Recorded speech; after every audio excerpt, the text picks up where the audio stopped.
Good morning students. நம்ம இன்னைக்கு பார்க்க போறது வந்து rewinding and motor replacement issues. சரிங்களா? இதுல rewindingனா என்ன? rewindingனா என்ன? மோட்டார்னா உங்களுக்கு தெரியும். இயங்கக்கூடிய வீட்டிலே நம்ம வந்து கிரைண்டர்ல இருந்து மிக்ஸி, வாஷிங் மிஷின்லாம் இண்டக்ஷன் மோட்டார் தான் பயன்படுத்துறாங்கன்னு ஏற்கனவே சொல்லியிருந்தேன். அந்த இண்டக்ஷன் மோட்டார் வந்து சிங்கிள் ஃபேஸ்ல இயங்கக்கூடிய வீட்டில் பயன்படுத்துகிறோம். இதே மாதிரி தொழிற்சாலைகளில் 3 ஃபேஸ் இண்டக்ஷன் மோட்டர்கள் பயன்படுத்துகிறாங்கன்னு சொல்லியிருக்கேன். 3 ஃபேஸ் இண்டக்ஷன் மோட்டர்களை பயன்படுத்தும் போது அதில் மோட்டார் வந்து நல்ல கண்டிஷனில் ரன் ஆகிட்டு இருக்கும், எந்த பாதிப்பும் இல்லை. மோட்டாரில் பல காரணங்களால் இதுக்கு முன்னாடி உள்ள கொஸ்டினில் போன கிளாஸில் மோட்டாருடைய பர்ஃபார்மன்ஸ் எந்தெந்த காரணங்களால் பாதிக்குதுன்னு சொன்னேன். வோல்டேஜு, அது பிறகு அண்டர்லோடிங்கு, பேரிங் மாற்றாமல் ஃப்ரிக்ஷனால் இருக்கக்கூடிய லாஸு, மெயின்டெனன்ஸ் சரியாக பண்ணலைன்னா அதோட சுற்றுப்புற சூழ்நிலை இருக்கக்கூடிய காரணமாலே மோட்டர் வந்து பாதிக்குன்னு சொல்லி. அப்போ மோட்டார் வந்து மோட்டருடைய வைண்டிங், மோட்டாரில் இருக்கக்கூடிய மெக்கானிக்கல் பார்ட்டுன்னு பார்த்தீங்கன்னா மோட்டாரில் பேரிங் ஒன்று இருக்குது. அதுக்கப்புறம் எலக்ட்ரிக்கல் பார்ட்டு, ஸ்டேட்டார் ரோட்டாரில் இருக்கக்கூடிய ஸ்டேட்டார் ரோட்டாரில் இருக்கக்கூடிய வைண்டிங், காப்பர் காயில் சொல்லிப்பாங்க, அதில் ஏற்படக்கூடிய பாதிப்பு, சுற்றுப்புற சூழல்களால் ஏற்படக்கூடிய அந்த ஈரத்தன்மை, மழை காரணங்களால் மாய்ஸ்சரைஸ் பண்ணக்கூடிய அந்த ஈரத்தன்மையை இந்த வைண்டிங்கில் அப்சர்வ் பண்ணும்பொழுது அந்த ஈரத்தன்மையை தேங்கி நம்ம கனெக்ட் பண்ணி மோட்டார் ரன் பண்ணும்பொழுது மோட்டாரில் ஏற்படக்கூடிய கரண்ட் சர்க்குலேட்டிங்கால மோட்டார் வைண்டிங் வந்து பாதிப்படையுது. மேலும் அதில் இருக்கக்கூடிய பேரிங் பிடிப்பினால பேரிங் வந்து ரன் ஆகிட்டு இருக்கு. பேரிங் இருக்கக்கூடிய அந்த கிரீஸ் போன்ற அந்த அமைப்பு பொருள் வந்து நாளடைவில் உருகி வைண்டிங்கில் படிஞ்சிடும். அப்போ பேரிங்கில் இருக்கக்கூடிய மெட்டல் பார்ட் கடையில் மோட்டார் ரன் ஆகும் பொழுது உராய்வு ஏற்படும். அந்த மோட்டார் ஓடும்போது பேரிங்கில் ஏற்படக்கூடிய அந்த உராய்வுனால மோட்டாரில் அதிக சத்தம் ஏற்படும், அதிக வைண்டிங்கில் ஹீட் ஏற்படும், லோடு அதிகமாகும். லோடு அதிகமாகும் போது உள்ள வைண்டிங்கில் ஹீட் அதிகமாகும். ஹீட் எதனால் ஆகும்னா அந்த லோடு அதிகமாகும் போது பேரிங் உராய்வுனால லோடு அதிகமாகும் பொழுது உள்ள இருக்கக்கூடிய ஸ்டேட்டார் ரோட்டார் இருக்கக்கூடிய காப்பர் காயிலில் அதிகப்படியான கரண்ட் வந்து சர்க்குலேட்டிங் ஆகும். கரண்ட் அதிகப்படியான சர்க்குலேட்டிங் ஆகும் பொழுது வைண்டிங்கில் அந்த ஹீட் ஏற்படும், அந்த லாஸ்ன்னு சொல்கிறோம். அந்த ஹீட் ஏற்படுறதுனால வைண்டிங் வந்து எரிஞ்சு போகிறதுக்கான வாய்ப்புகள் நிறையவே இருக்குது. அப்போ மோட்டார் வந்து வைண்டிங் வந்து பாதிப்படைந்தால், மோட்டார் வந்து வைண்டிங் வந்து எரிஞ்சு போச்சுன்னா பாதிப்படைந்தால் அதை எப்படி மாற்றுறது, மோட்டார் எப்படி மீண்டும் ரன் பண்ண வைக்கிறது அப்படின்னு பார்க்க போகிறது தான் ரீவைண்டிங் மோட்டார் ரீப்ளேஸ்மெண்ட் இஷ்யூஸ். சரிங்களா? இது ஒரு தனி கொஸ்டின்.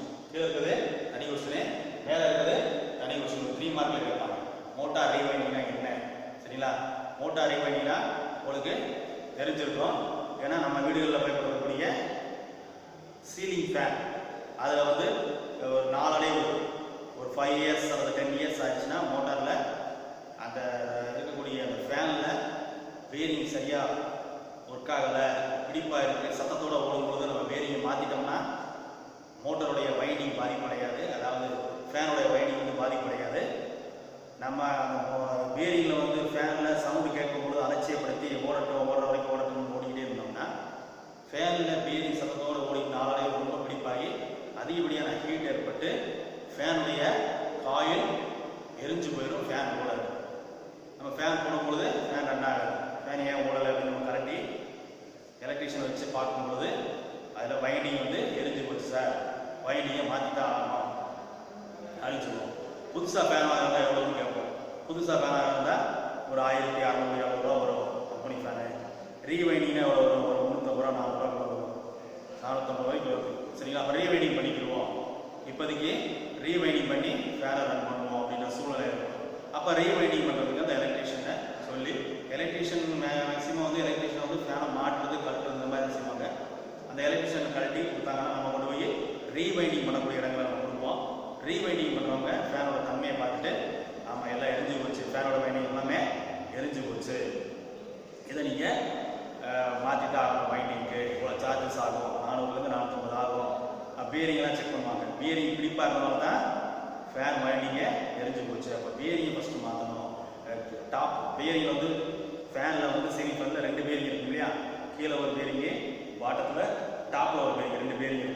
2 பேரிங் நல்லா இருக்குன்னு செக் பண்ணுவாங்க. ஏதாவது ஒரு பேரிங் பழுதாக இருக்குன்னா அதை மட்டும் மாற்றலாம். இல்லை ரெண்டுமே பழுதாக இருக்குது, ஃபால்ட் ஆகிடுச்சு, பிடிப்பாக இருக்குது, அதனால தான் வைண்டிங் போயிடுச்சுன்ற போது அதை பேரிங்கில் ஃபஸ்ட்டு மாற்றுறதுக்கு வழி பண்ணுவாங்க. ஃபஸ்ட்டு பேரிங்கை மாற்றிட்டு அதுக்கு ஒரு காயிலும் சேர்த்து மாற்றினா தான் ஃபேன் வந்து ஓடும்.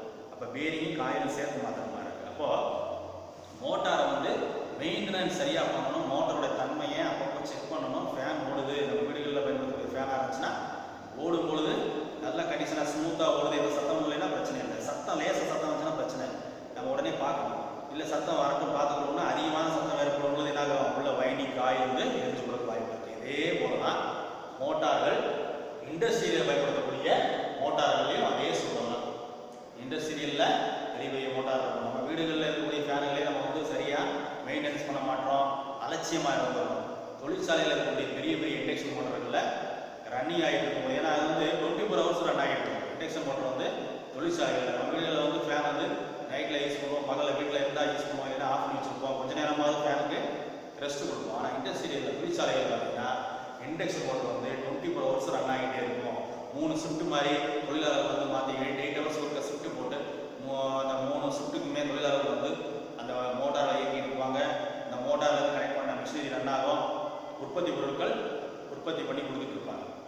அப்போ மோட்டார் வந்து ஸ்டாப் ஆகிறதுனா வாய்ப்புகள் இருக்காது, தொடர்ச்சியாக ஓடிட்டு இருக்கும். அந்த மாதிரி ஓடிக்கிட்டு இருக்கும்போது அதுக்கு ஒரு electrician, electrical supervisor, maintenance department அப்படின்னு ஒரு டிபார்ட்மெண்ட் வச்சுருப்பாங்க. அதிலிருந்து அவங்க வந்து அந்த ஷெட்யூல் போட்டு எந்தெந்த மோட்டார் எவ்வளோ நாளைக்கு முன்னாடி சர்வீஸ் பண்ணது, என்னெல்லாம் மாற்றிருக்கோம், அடுத்து எப்போ பண்ணணுன்ற டேட்டை ஷெட்யூல் போட்டு மெயின்டைன் பண்ணிட்டு அதை கரெக்டாக மெயின்டைன் பண்ணாங்கன்னா மோட்டரோட ஆயுட்காலம் நீடிக்கும்.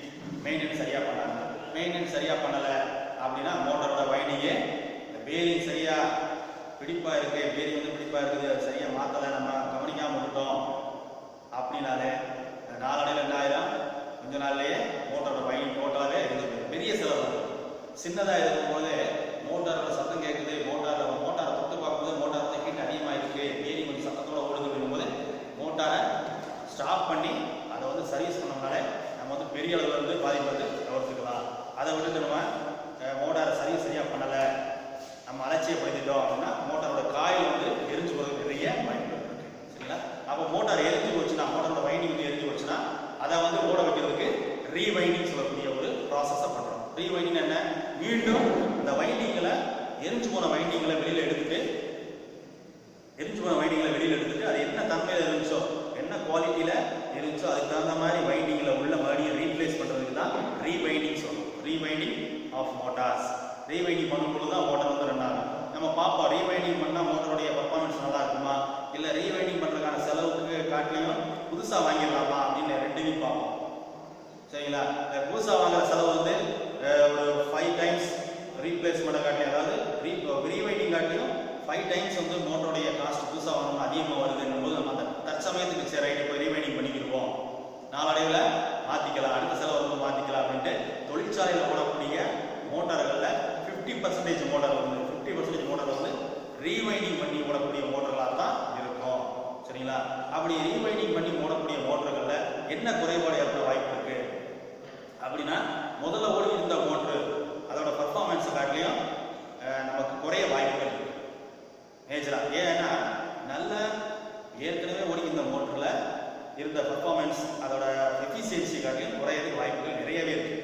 ரீவைண்டிங் பண்ணுறவங்க வந்து கொஞ்சம் அலட்சியமாக இருந்து ரீவைண்டிங் பண்ணிட்டாங்கன்னா மோட்டருடைய டர்ன்ஸ், மோட்டரில் ஸ்டேட்டாரில் ரோட்டாரில் இருக்கக்கூடிய வைண்டிங்கோட அந்த காப்பர் காயோட எண்ணிக்கைகள் கூடவோ குறைஞ்சாலோ, இல்லை திக்னஸ் வந்து மாறிட்டாலோ, சரிங்களா, இன்சுலேஷன் தன்மை மாறிட்டாலோ நிறைய பாதிப்புகள் இருக்கும். அதே மாதிரி ரீவைண்டிங் வந்து பண்ணுறவங்க வந்து ஸ்டேட்டாரில் ரோட்டாரில் இருக்கக்கூடிய வைண்டிங்கில் கலட்டி அந்த ரீப்ளேஸ் பண்ணும் பொழுது உள்ளே இருக்கக்கூடிய ஸ்டேட்டாரில் ரோட்டாரில் இருக்கக்கூடிய அந்த இன்சுலேஷன் வச்சுருப்பாங்க. ஏன்னா கோர்லேயும் அந்த கோரில் வந்து காப்பர் காயில் வந்து டச் ஆகிற அளவுக்கு மைக்கா இன்சுலேஷன் சொல்லக்கூடிய இன்சுலேஷன் பேப்பர்களை இன்சுலேட் பண்ணி தான் அதுக்கு மேலே தான் என்னது வைண்டிங் பண்ணுறாங்க ஸ்டேட்டார் ரோட்டாரில். அப்படி ரீவைண்டிங் பண்ணும்பொழுது கலட்டி பழைய வைண்டிங்களை கலட்டும் பொழுது அந்த இன்சுலேஷன் இருக்கக்கூடிய இன்சுலேஷனில் பாதிப்பு ஏற்பட வாய்ப்பு இருக்குது. நமக்கு சரியாக கண்டுபிடிச்சி இன்சுலேஷனை பேப்பர்ஸையும் மாற்றி ரீவைண்டிங் பண்ணணும். அப்போ ரீவைண்டிங் பண்ணுறவங்க என்ன பண்ணுறாங்க, மெயினாக நம்ம வந்து எக்ஸாம்பிளுக்கு நம்ம வீடுகளில் ஃபேன் ரீவைண்டிங் பண்ணுறாங்க இல்லையா, வீடுகளில் வந்து பழுதாயிடுச்சு, ஃபேன் வந்து ஃபால்ட் ஆயிடுச்சுன்னா அந்த ஃபேனை வந்து நம்ம கொண்டு போய் வைண்டிங் காயில் சுற்றுற மட்டும் கொடுப்போம். அந்த காயில் சுற்றுற மட்டும் வந்து நேராக பார்த்த வகையில், நேராக வந்து அந்த ஃபேன் காயில் எப்படி சுற்றுறாங்க அப்படின்ற வகையில், அது என்னெல்லாம் செய்கிறாங்க அப்படின்ற வகையில் நான் ஒரு எக்ஸாம்பிளாக உங்களுக்கு சொல்கிறேன். சரிங்களா, அது தெரிஞ்சுங்க. இப்போ வந்து ஒரு எக்ஸாம்பிள் வந்து ஃபேன் எடுத்துக்கிறோம். சீலிங் ஃபேன் எடுத்து காயில் எரிஞ்சு போச்சு நம்ம கொண்டு கொடுக்குறோம் கடையில். அதில் பக்கத்தில் இருந்து பார்க்கும்பொழுது நீங்கள் போயிட்டு வாங்க 2 days ஆகுதுன்னு சொல்லுவாங்க. நம்ம வந்து அர்ஜென்ட்டே பண்ணி கொடுங்க அப்படின்ற மாதிரி கம்பல் பண்ணி தெரிஞ்சவங்களா இருந்தால் உடனே எடுத்து பண்ணுவாங்க. ஆனால் இருந்தாலும் காயில் உடனே சுத்த முடியாது இல்லையா, அப்படின்னும் போது ஒரு 3 hours ஆகும், 4 hours ஆகும், போயிட்டு ஈவினிங் வாங்கன்னு சொல்லுவாங்க. எனக்கு தெரிஞ்ச வகையில் நான் பக்கத்தில் இருந்து பார்த்ததுனால சொல்கிறேன். நான் இப்போ எப்படி பண்ணுறாங்கன்னா, அந்த ரீவைண்டிங் பண்ணுறவங்க ஃபேனை கொடுத்தோடனே அதில் இருக்கக்கூடிய ஸ்டார்டிங் வைண்டிங்கு ரன்னிங் வைண்டிங்கு ரெண்டையும் தனித்தனியாக, ஸ்டார்டிங் வைண்டிங்கை தனியாக வந்து சின்ன காயில் இருக்கும், மெல்லிச இலையாக இருக்கும், அதில் சுற்றி ஒரு பஞ்ச் மாதிரி இருக்கும். அந்த பஞ்சை வந்து டோட்டலாக சென்டரில் ஆக்ஸா பிளேடை வச்சு நல்லா நீட்டாக கட் பண்ணி அந்த ஒரு தனியாக அந்த பஞ்சை எடுத்து எத்தனை காய்கள் இருக்குது, அதில் எத்தனை டேன்ஸ்னால் சுற்றுக்கள், அதில் இருக்கக்கூடிய காப்பர் காயில் எத்தனை எண்ணிக்கை இருக்குன்றத ஒவ்வொன்றா எண்ணி, அப்போது ஸ்டார்டிங் வைண்டிங்கில் இருக்கக்கூடிய அந்த டேன்ஸோட எண்ணிக்கை எவ்வளவு, சரிங்களா, ஒரு ஸ்லாட்டில் இருக்கக்கூடிய டேன்ஸோட எண்ணிக்கை எவ்வளோ தெரிஞ்சிச்சுன்னா எல்லா ஸ்லாட்லேயும் அவ்வளோதான் வரும். அப்போ ஸ்டார்டிங் வைண்டிங்கு கட் பண்ணி எடுத்து அந்த வைண்டிங்கோட ஒவ்வொன்றா, அதாவது நம்ம வந்து ரொம்ப மெல்லிசாக இருக்கக்கூடிய அந்த காயில் பொறுமையாக ஒவ்வொரு டேன்ஸாக எண்ணுவாங்க. எண்ணி இத்தனை டேன்ஸ் இருக்குது. ஃபார் எக்ஸாம்பிள் வந்து 450 சுற்று இருக்குது, 450 டேன்ஸ் எண்ணிக்கை இருக்குது, அப்போ 450 நோட் பண்ணிக்குவாங்க. இது வந்து ஸ்டார்டிங் வைண்டிங். அடுத்த ரன்னிங் வைண்டிங் இருக்குது பார்த்தீங்களா, அதில் இருக்கக்கூடிய ஸ்டார்டிங்கில் ஒரு பஞ்சில் கட் பண்ணி சென்டரில் எடுத்து நீளமாக வந்துடும், அதில் பொறுமையாக எண்ணுவாங்க. சரிங்களா, அதில் இருக்கக்கூடிய எண்ணிக்கை ஃபார் எக்ஸாம்பிள் வந்து 480 இல்லை 500 இருக்குன்னா பொறுமையாக எண்ணுவாங்க. எண்ணி அதில் எத்தனை எண்ணிக்கை எழுதிடுவாங்க. அப்போ ஒரு ஸ்லாட்டில் இருக்கக்கூடிய ரன்னிங் வைண்டிங்கும் ஸ்டார்டிங் வைண்டிங்கும் ஒரு ஸ்லாட்டில் இருக்கக்கூடிய அந்த காப்பர் காயிலோட எண்ணிக்கைகளை எழுதி வச்சுக்கிட்டு, அது போலவே ஸ்டார்டிங் வைண்டிங்க்கும் ரன்னிங் வைண்டிங்க்கும் காப்பர் காயில் என்ன திக்னஸ்ஸு, அது என்ன கேஜு, அந்த கேஜை வந்து வெர்னியர் கேலிபரில் கேஜ் மீட்டரை வச்சு செக் பண்ணி அது திக்னஸுக்கு தகுந்த மாதிரி என்ன காயில் திக்னஸ் யூஸ் பண்ணிக்காங்களோ அதே காயில் திக்னஸை நம்ம காப்பர் காயில் வாங்கி அழகாக அந்த ஸ்லாட்டுகளில் இப்போ வந்து காயில் கட் பண்ணணுமே எண்ணிட்டா வச்சுக்கிங்களா, அந்த ஸ்லாட்டுகளில் ஃபுல்லாமே பார்த்தீங்கன்னா இன்சுலேஷன் பேப்பர்களை கரெக்டாக கட் பண்ணி அதில் வந்து உள்ளே இன்சர்ட் பண்ணிவிட்டு, இன்சுலேஷன் பேப்பர் வந்து ரொம்பவும் நீளமாக இல்லாத அளவுக்கு கரெக்டாக அந்த ஸ்லாட்டுகளுக்கு உள்ளே இருக்கிற மாதிரியும் சரியான அளவில் கட் பண்ணி உள்ள ஸ்லாட்டுகளை வச்சுட்டு ஸ்டார்டிங் வைண்டிங் ஸ்லாட்டுகள்லையும் ரன்னிங் வைண்டிங் ஸ்லாட்டுகள்லையும் அந்த இன்சுலேஷன் பேப்பர்களை கட் பண்ணி வச்சுட்டு ஸ்டார்டிங் வைண்ட்லையும் ரன்னிங் வைண்ட்லையும் எண்ணிக்கை எவ்வளோ இருந்துச்சோ அதை எண்ணிக்கை தகுந்த மாதிரி காப்பர் காயோட திக்னஸ் என்ன திக்னஸோ அந்த திக்னஸ் காயில் எடுத்து அழகாக பொறுமையாக டேன்ஸ் எத்தனை டேன்ஸோ அத்தனை டேன்ஸ் வந்து அந்த ஸ்லாட்டுகளில் சுற்றுவாங்க, பொறுமையாக சுற்றுவாங்க. சுற்றும் போது காயில் வந்து கட் ஆகாத அளவுக்கு, சரிங்களா, அதில் வந்து சுற்றும் போது முடிச்சு விடாத அளவுக்கும் அழகாக பொறுமையாக சுற்றுவாங்க. ஒவ்வொரு ஸ்லாட்லேயாக சுற்றி விடுவாங்க. அந்த மாதிரி எந்த எண்ணிக்கையில் இருந்துச்சோ அந்த எண்ணிக்கை அதோட திக்னஸ் குவாலிட்டி மாறாமல் காப்பர் காயை மறுபடியும் ரீப்ளேஸ் பண்ணோம்னா, கரெக்டாக பண்ணோம்னா அந்த பழைய என்ன மோட்ரு அல்லது என்ன ஃபேனோ நம்ம கொடுத்தோமோ வைண்டிங் பண்ண சொன்னோமோ அதை தகுந்த மாதிரி எஃபிஷியன்சி பர்ஃபார்மன்ஸ் இருக்கும். அவங்க எண்ணுறவங்க இல்லை கூட குறையாத டேன்ஸில் வச்சுட்டாங்கன்னா காயிலோட அந்த திக்னஸை வந்து கேஜை வந்து குறைச்சோ கூடுதலாவோ சரியாக செக் பண்ணாமல் அதை பண்ணிட்டாங்கன்னா அந்த மோட்டாரோடைய ஃபேனுடைய பர்ஃபார்மன்ஸ் டோட்டலாக மாறுபடும். மறுபடியும் நாளடைவில் ஒரு 3 months 2 months 6 months மறுபடியும் காயில் வந்து டோட்டலாக எரிஞ்சு போயிடும், மறுபடியும் ரீவைண்டிங் பண்ணுற மாதிரி சுச்சுவேஷன் ஏற்படும். அதனால் மோட்டாரை வைண்டிங் பண்ணும்பொழுது ரொம்ப கவனமாக இருக்கணும். மோட்டாரை வைண்டிங் பண்ணும்போது நம்ம வைண்டிங் பண்ணுறவங்ககிட்ட கொடுத்து நல்ல வைண்டிங் பண்ணுறவங்கள்ட்ட கொடுத்து வைண்டிங் பண்ண சொல்லணும். அவங்க வந்து சொல்லி தான் இந்த வந்து கண்டினியூஸாக போடக்கூடிய மோட்டார் இது ஃபேக்ட்ரியில், அதனால் வைண்டிங் நல்லபடியாக பண்ணி கொடுங்க அப்படின்னு சொல்லி கொடுக்கணும். வைண்டிங் பண்ணுறதை பொறுத்து அதோட ரன்னிங்கு பர்ஃபார்மன்ஸு அதோட எஃபிஷியன்சியும் நல்லா இருக்கும். சரிங்களா, அது மாதிரி இல்லை அந்த வைண்டிங் பண்ணுறதோட கெப்பாசிட்டி பழைய மோட்டராக இருக்குது, ரொம்ப நாள் ஆயிடுச்சு, கிட்டத்தட்ட அந்த மோட்டார் பர்ச்சேஸ் பண்ணி ஒரு 15 years ஆயிடுச்சு, நல்லா ரன்னிங் ஆயிடுச்சு, அந்த மோட்டரை காட்டி நம்ம ரீப்ளேஸ் பண்ணுறது புதுசாக மோட்டர் வாங்குறது நல்லது அப்படின்ற ஒரு தாட் இருந்தால் மோட்டரை வந்து புதுசாக கூட நம்ம பர்ச்சேஸ் பண்ணி ரன் பண்ணலாம். ஏன்னா பழைய மாடல்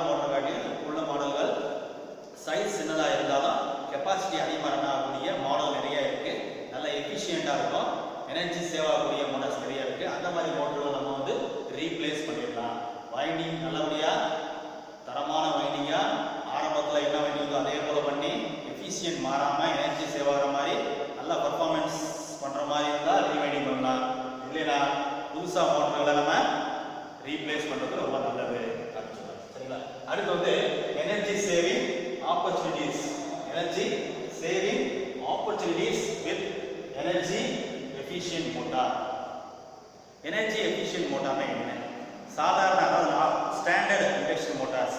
ஸ்டாண்டர்ட் இண்டக்ஷன் மோட்டர்னா ஆர்டினரியா தொழிற்சாலைகளில் பயன்படுத்தக்கூடிய இண்டக்ஷன் மோட்டார்.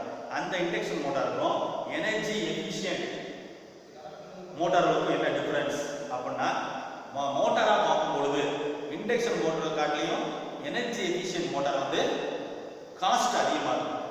காஸ்ட் அதிகமாக இருக்கும். சரிங்களா? அதிகமான விலை கொடுத்தா எனர்ஜி எஃபிஷியன்ட் மோட்டார்ஸை நம்ம வாங்க முடியும். இண்டக்ஷன் மோட்டர் காட்டிலையும் கொஞ்சம் காஸ்ட் வந்து அதிகமாக இருக்கும். ஆனால் இண்டக்ஷன் மோட்டரை காட்டிலையும் எஃபிஷியன்சி நல்லா இருக்கும். எஃபிஷியன்சியும் பர்ஃபார்மன்ஸும் நல்லா இருக்கும். எனர்ஜி சேவ் ஆகும். மின்சாரத்தை கம்மியாக இன்புட்டாக எடுத்துக்கிட்டு நல்ல எஃபிஷியன்ட் அவுட்புட்டாக கொடுக்கக்கூடிய மோட்டார் தான் எனர்ஜி எஃபிஷியன்ட் மோட்டார்னு சொல்கிறோம். அப்போ ஆரம்பத்தில் நம்ம ஃபிட் பண்ணக்கூடிய இன்ஸ்டால் பண்ணக்கூடிய அந்த காஸ்ட், அதாவது பர்ச்சேஸ் பண்ணக்கூடிய காஸ்ட் அதிகமாக இருந்தாலும் கூட எனர்ஜி எஃபிஷியன்ட் மோட்டரில் நம்ம ரன்னிங் காஸ்ட்டில் பார்க்கும் பொழுது ரொம்ப எஃபிஷியண்டாக இருக்குது, எனர்ஜி எஃபிஷியண்டாக இருக்குது. அப்படின்னும் போது அதை நம்ம பேலன்ஸ் பண்ணிக்கலாம். ஸ்டாண்டர்ட் இண்டக்ஷன் மோட்டரை பயன்படுத்தி நம்ம ரன் பண்ணுறதை காட்டிலையும் எனர்ஜி அதிகப்படியாக சேவ் ஆகுது. இதில் எனர்ஜி எஃபிஷியன்ட் மோட்டார் இருக்குது. ஸோ அதை எனர்ஜி எஃபிஷியன்ட் மோட்டரில் நம்ம பயன்படுத்த நல்லது. ஸோ எனர்ஜி எஃபிஷியன்ட் மோட்டர்களில் விலை மட்டும்தான் அதிகமாக இருக்குமா? அப்போ வேற என்ன சேஞ்சஸ் இருக்குது? விலை மட்டும் அதிகமாக இருந்தால் எஃபிஷியண்டாக வருமா அப்படின்னா கிடையாது. ஏன்னா எனர்ஜி எஃபிஷியன்ட் மோட்டரில் உள்ள இருக்கக்கூடிய மோட்டாரோட கட்டமைப்புகளில் மாறுதல் வரும். நார்மலான இண்டக்ஷன் மோட்டருக்கும் எனர்ஜி எஃபிஷியன்ட் மோட்டருக்கும் உள்ள இருக்கக்கூடிய கன்ஸ்ட்ரக்ஷனில் மாறுதல்கள் இருக்குது. அந்த மாறுதல் வச்சு தான், மாறுதல் சேஞ்சஸ் வச்சு தான் எனர்ஜி எஃபிஷியன்ட் மோட்டர்ன்றதை நம்ம அதை சொல்கிறோம். எனர்ஜி எஃபிஷியன்ட் மோட்டர்னா நார்மலாகவே என்ன செய்யும்? அதில் உள்ள இருக்கக்கூடிய கோர், நார்மலாக இருக்கக்கூடிய மோட்டர்கள் இருக்க மாதிரி தான் கோர் ஸ்டேட்டார் ரோட்டார் கோர் இருக்கும். ஆனால் இதில் இருக்கக்கூடிய ஸ்டேட்டார் ரோட்டாரோட கோரோட திக்னஸ் ரொம்ப மெல்லிஸாக இருக்கும். அதே மாதிரி ஸ்டேட்டார் கோரோட ரோட்டார் கோரோட நீளம் வந்து லென்த் அதிகமாக இருக்கும். சரிங்களா? அதுபோக பார்த்தீங்கன்னா இதில் வந்து நல்ல தரமான பியரிங்களை யூஸ் பண்ணுவோம். தரமான பியரிங்களை யூஸ் பண்ணுறாங்க. ஃபேன் இருக்குதுன்னா இதில் பயன்படுத்தக்கூடிய ஃபேன் அந்த கூலிங்கான ஏரை வந்து உள்பக்கமாக இழுத்து கொடுத்து உள்ளே இருக்கக்கூடிய வெப்பக்காற்றை வெளியேற்றக்கூடிய அந்த ஃபேன் பார்த்தீங்கன்னா மோட்டாரில் பயன்படுத்தக்கூடிய ஃபேன் சைடில் மாட்டியிருப்பாங்க. அந்த ஃபேன் வந்து ஃபேனோட டயாமீட்டர் வந்து சின்னதாக இருக்கும், பியரிங் குவாலிட்டியாக இருக்கும், லேமினேஷன்கள் மெல்லிஸாக இருக்கும், கோரோட அளவு நீளமாக இருக்கும், நல்ல குவாலிட்டியான காப்பர் வயர்களை யூஸ் பண்ணியிருப்பாங்க. அதுக்கு தகுந்த மாதிரி அந்த ஸ்லாட்டுகளுக்கு வந்து பல்ல வந்து டெப்த் அதிகமாக இருக்கும். அந்த டெப்த்தான அந்த ஸ்லாட்டுகளில் காப்பர் காயிலோட கனம் திக்னஸ் வந்து அதிகமாக இருக்கும். ஸோ இதெல்லாம் வச்சு தான் அது என்ன ஆகுது? அவுட்புட்டில் நல்ல எஃபிஷியண்ட்டாகவும் பர்ஃபார்மன்ஸாகவும் பர்ஃபார்ம் பண்ணுது. எனர்ஜியை உள்ள கம்மியாக எடுத்துக்கிட்டு நல்ல பர்ஃபார்மன்ஸை தரக்கூடிய மோட்டாரை சொல்கிறோம். அதை தான் என்ன சொல்கிறோம்? Energy efficient motor. இப்போ எனர்ஜி எஃபிஷியன்ட் மோட்டாரில் உள்ள இருக்கக்கூடிய கன்ஸ்ட்ரக்ஷனை டோட்டலாக சேஞ்சஸாக இருக்குது. அதை பொறுத்து தான் அது வந்து எனர்ஜி எஃபிஷியன்ட் மோட்டார்னு சொல்கிறோம். நார்மல் இண்டக்ஷன் மோட்டருக்கும் எனர்ஜி எஃபிஷியன்ட் மோட்டாருக்கும் இது ஒரு பெரிய டிஃபரன்ஸ். சரிங்களா?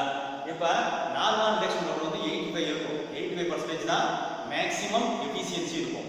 ஆனால் எனர்ஜி எஃபிஷியன்ட் மோட்டாரில் எனர்ஜி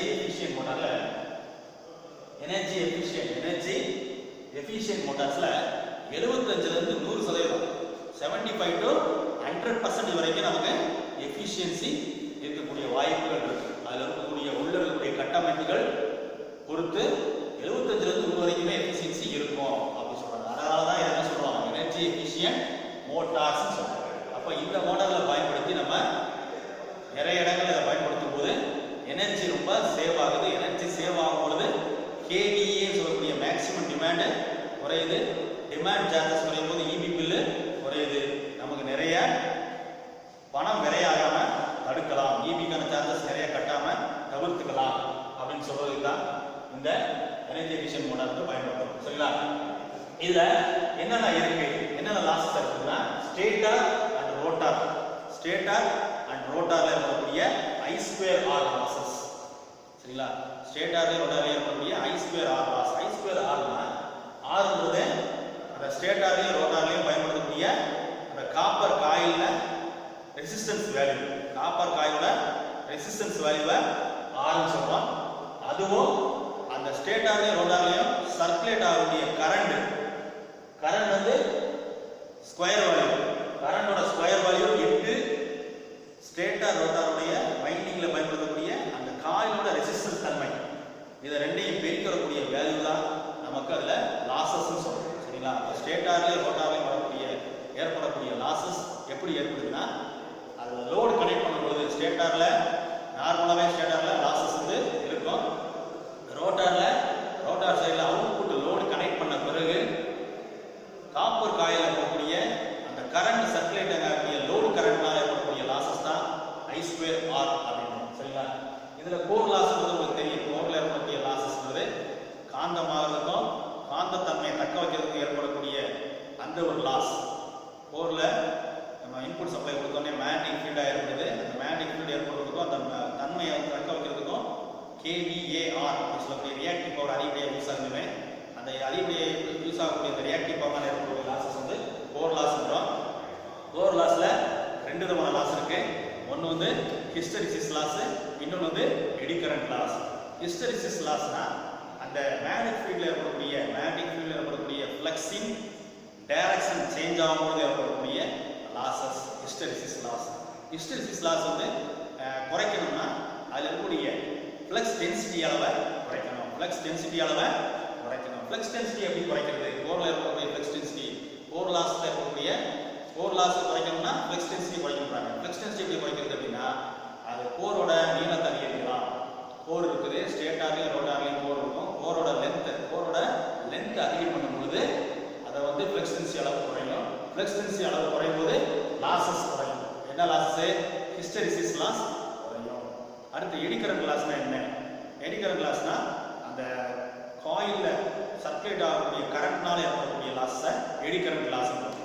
அந்த கரண்ட்னால ஏற்படக்கூடிய லாஸை எப்படி குறைக்கிறது? எடி கரண்ட் லாஸ் எப்படி குறைக்கிறதுனா, மெல்லிசான சிலிக்கான் ஸ்டீலால் செய்யப்பட்ட லேமினேட்டட் மெல்லிய தகடால் செய்யப்பட்ட அந்த கோடுகளை பயன்படுத்தும் போது, மெல்லிய லேமினேட்டட் தகடுகளை யூஸ் பண்ணும்போது அந்த எடி கரண்ட் லாஸ்ல குறைக்கலாம். சரிங்களா? Friction and windage loss. Friction and windage லாஸ்னா என்ன? ஃபிரிக்ஷன்னா உராய்வுனால ஏற்படக்கூடிய லாஸ். விண்டேஜ்னா நம்ம உள்ள மோட்டார்ல ஒரு பகுதியில் மோட்டார்ல லெஃப்ட் சைட்லயோ ரைட் சைட்லயோ ஒரு ஃபேன் இருக்கும். அந்த ஃபேன் வந்து ஏற உள்பக்கமா இழுத்து உள்பக்கமா மோட்டருக்குள்ள செலுத்தும் போது மோட்டர்ல இருக்கக்கூடிய உள்ள வைண்டில் இருக்கக்கூடிய வெப்பம் வந்து வெளியில ஏறும். அந்த மாதிரி காற்றை உள்பக்கமா இழுத்து கொடுக்கும் பொழுது அந்த ஃபேன்ல காத்து பட்டு அந்த ஃபேனோட ஸ்பீடு, அதாவது மோட்டரோட ஸ்பீட்ல கொஞ்சம் சேஞ்சஸ் இருக்கும். மோட்டரோட ஸ்பீட்ல கொஞ்சம் ஸ்பீடு குறையும் ஃபோர்ஸா காற்றை உள்ள இழுக்கும்போது. அதனால அந்த உள்ள போய் வைண்டிங்ல போய் வெப்ப காற்றை வெளியேறது இல்லையா, அந்த மாதிரி காற்றோட உராய்வு வந்து ஃபேன்லயும் வைண்டிங்கும் பட்டு வெளியேறும் போது ஏற்படக்கூடிய லாஸை விண்டேஜ் லாஸ். சரிங்களா? அப்ப பியரிங் பிடிப்புனால பியரிங் உரசனால பியரிங் உரசும் போது மெட்டலுக்கு மெட்டல் இடையில தான் பியரிங் பால் பியரிங் சொல்லக்கூடிய ரெண்டு மெட்டலுக்கு இடையில தான் பால் பியரிங் இருக்கும். என்னதான் வந்து நம்ம கிரீஸ் அப்ளை பண்ணியிருந்தாலும் கூட கொஞ்சம் உராய்வு வந்து மெட்டலுக்கு இடையில இருக்கும். அந்த உராய்வு பியரிங் ஓடும்பொழுது சாஃப்ட் ஓடும்போது பியரிங்ல அட்டாச் பண்ணக்கூடிய சாஃப்ட் ஓடும்பொழுது அந்த பியரிங்ல தேய்மானம் ஏற்படும். அந்த விதமான தேய்மானத்தை தான் ஃப்ரிக்ஷன் சொல்றாங்க. அது லாஸ் ஏற்படுது. அதுக்கு என்ன செய்யறது? ஃப்ரிக்ஷன் லாஸ் குறைக்கணும்னா நல்ல குவாலிட்டியான பியரிங்ல நம்ம ஃபிட் பண்ணணும். அதுபோக பியரிங்ல இருக்கக்கூடிய அந்த கிரீஸ் போன்ற அமைப்புகளை நம்ம வந்து ஒரு 3 மாசத்துக்கு 6 மாசத்துக்கு ரன்னிங் கண்டிஷனை பொறுத்து கிரீஸ்களை வந்து அப்ளை பண்ணுறது மூலமாக மெட்டல் இடையில உராய்வு ஏற்படாம அதனால இருக்கக்கூடிய லாஸை தவிர்த்துக்கலாம். விண்டேஜ் லாஸ்ன்றது ஃபேனுக்கும் காற்றுக்கும் இடையில இருக்கக்கூடிய அந்த உராய்வால் இருக்கக்கூடிய லாஸ். அப்போ ஃபேனோட அந்த சைஸ், ஃபேனோட டயாமீட்டரை கொஞ்சம் சின்னதை நம்ம செலக்ட் பண்ணி இந்த மோட்டரில் ஃபிட் பண்ணும்பொழுது காற்றை உள்ள இழுத்து கொடுக்கும்பொழுது அந்த அளவுக்கு நமக்கு உராய்வு ஏற்பட்டு லாஸஸ் வந்து ஏற்படாமல் தவிர்த்துக்கலாம். ஃபேனோட டயாமீட்டரை குறைக்கிறதுனால விண்டேஜ் லாஸை தவிர்க்கலாம். சரிங்களா? அடுத்து ஸ்ட்ரே லோடு லாஸஸ். இது லோடு கனெக்ட் பண்ணியிருக்கும் போது லோடை கனெக்ட் பண்ணியிருக்காங்க. சரிங்களா? லோடை கனெக்ட் பண்ணி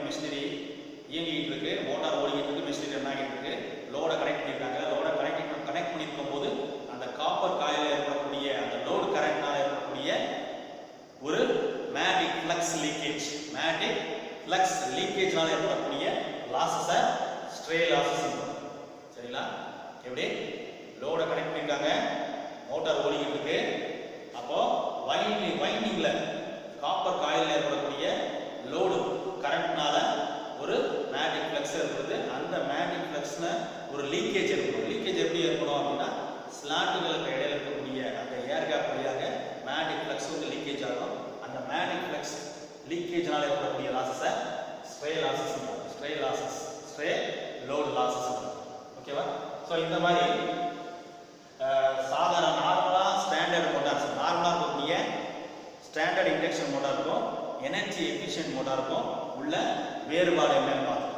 சரிங்களா? உள்ள இருக்கக்கூடிய கன்ஸ்ட்ரக்ஷன்ல மாறுதல் ஏற்படும் பொழுதுதான் அது எனர்ஜியை மிச்சப்படுத்தி எனர்ஜி எஃபிஷியன்ட் மோட்டரா நமக்கு ரன் ஆகுது, எஃபிஷியன்சியும் நல்லா இருக்குது. அப்ப பீக் ஹவர்ஸ்ல பயன்படுத்தக்கூடிய மோட்டர், பீக் ஹவர்ஸ்ல இந்த மோட்டர் கண்டிப்பா பயன்படுத்தி ஆகணும், வேற வழி இல்லை அப்படின்ற இருக்கக்கூடிய இடங்கள்ல இந்த எனர்ஜி எஃபிஷியன்ட் மோட்டார்களை நம்ம ரீப்ளேஸ் பண்ணிட்டு ஆர்டினரி மோட்டாரை நம்ம மாத்திட்டோம்னா, அதுக்கு பதிலாக ரீப்ளேஸ் பண்ணி இந்த எனர்ஜி எஃபிஷியன்ட் மோட்டரை மாற்றும் பொழுது பீக் ஹவர்ஸ்ல ஏற்படக்கூடிய அந்த மேக்ஸிமம் டிமாண்ட் சார்ஜ் வந்து தவிர்த்துக்கலாம். சரிங்களா? ஸோ இது வந்து முக்கியமானது.